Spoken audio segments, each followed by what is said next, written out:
भारतीय सेना के मध्य भारत एरिया मुख्यालय 2 जबलपुर के 200 साल पूरे होने के मौके पर एक डाक टिकट जारी किया गया है, जो जबलपुर मुख्यालय में आयोजित कार्यक्रम के दौरान जारी किया गया है। इस दौरान lieutenant general PS Shekhawat, general officer commanding Madhya Bharat area के द्वारा मीडिया से चर्चा करते हुए मध्य भारत एरिया की लोकेशन और देश की सुरक्षा में उसकी उपयोगिता पर चर्चा की गई।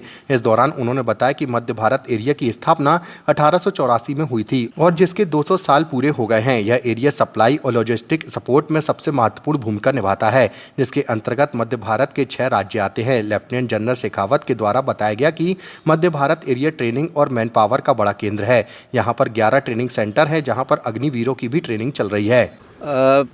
मध्य भारत एरिया सबसे पुराना क्षेत्र है भारतीय सेना का, 200 साल कम नहीं होते।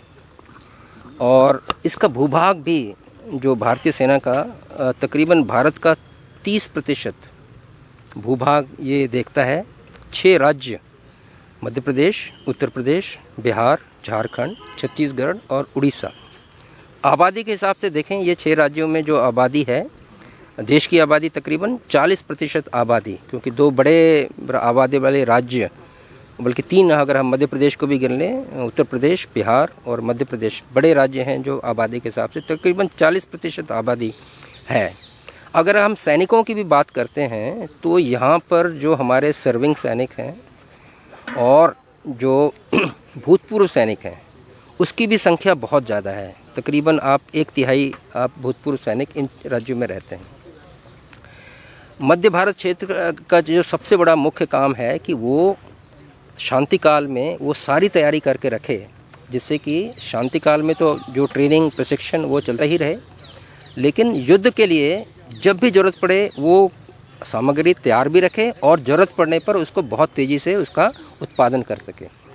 ये बहुत बड़ी कामयाबी है। मैं इसको याद दिलाना चाहूँगा, बहुत लोगों को, कम लोगों को पता होगा कि करगिल युद्ध जो 99 में हुआ था, उस समय अचानक भारतीय सेना को बहुत सारी सामग्री की ज़रूरत पड़ी थी।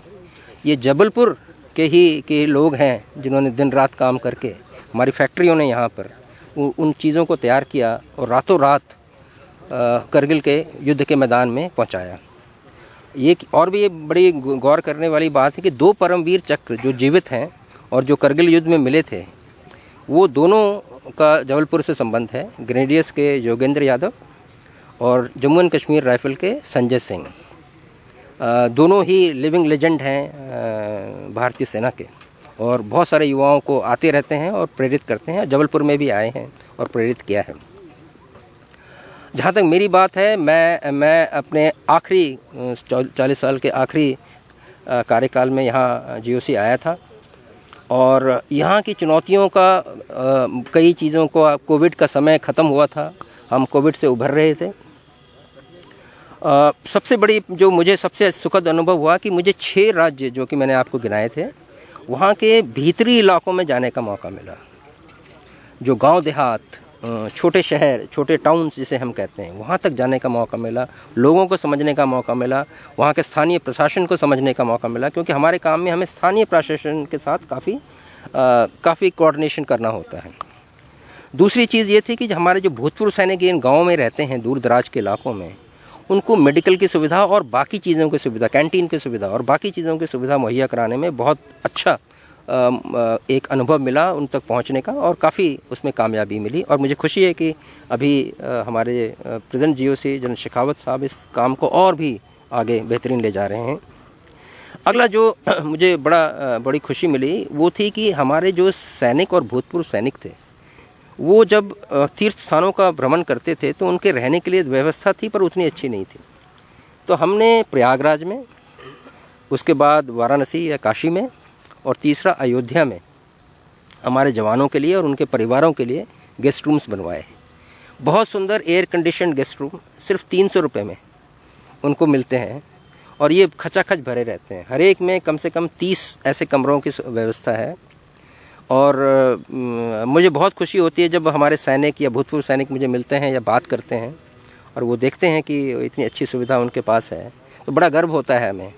वो बेबाक होके जा सकते हैं, उनको कोई होटल में जाने की ज़रूरत नहीं है। और सब मध्य प्रदेश की हर पल की ताज़ा खबरों व हमसे जुड़े रहने के लिए हमारे YouTube चैनल को लाइक व शेयर और सब्सक्राइब करें ताकि हम आपको हर खबर आप तक पहुंचा सकें। जुड़े रहने के लिए धन्यवाद।